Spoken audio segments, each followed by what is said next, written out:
Hi everyone! So ayun, nagbasa-basa na naman ako ng comment dito sa video namin ni Ashley and nakita ko tong comment ni Mami Janine. Sabi niya, "Way ko sa kanya napagalitan ko sa awa ng Diyos na wala ang pagpalo-palo niya sa ulo at nakikinig na siya sa akin at may takot na din siya sa akin. Nauutusan ko na din siya ngayon, may autism din po anak ko, 8 years old." Hi Mami Janine! Actually, ganyan din po ako dati. Ganyan din po ako kay Ashley.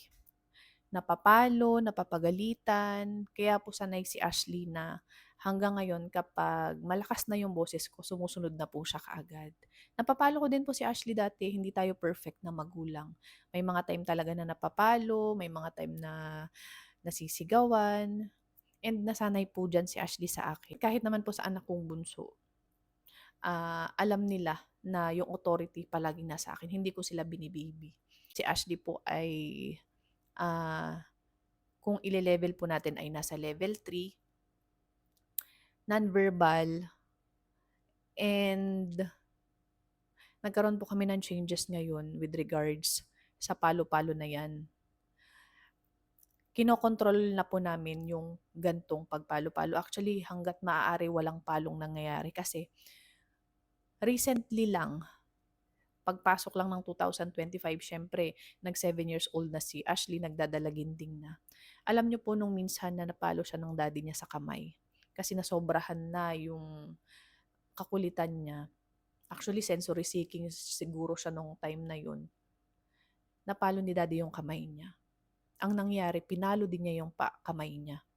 So, nung mga sumunod na araw, napagalitan ko din siya. Kasi normal naman na yun. Minsan napapagalitan ko kapag talagang sobrang kulit na, alam niyo yun. And napalo ko siya sa bat niya. Kapag naman po napapalo ko si Ash is super control lang. Kumbaga nasanay na akong kontrolin yun. Nagulat ako nung pinalo ko siya sa bat niya. Pinalo din niya ng paulit-ulit. Tapos umiyak siya ng malakas.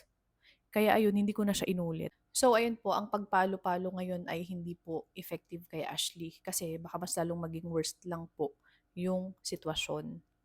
So ayun po, kaya ang ginagawa namin ngayon is kapag may nagagawa siyang hindi okay, kinakausap po namin siya ng mahinahon. And parang nagamay na rin po namin si Ashley na may mga pagkakataon talaga na hindi pwedeng palo ang palaging sagot sa mga ginagawa niya.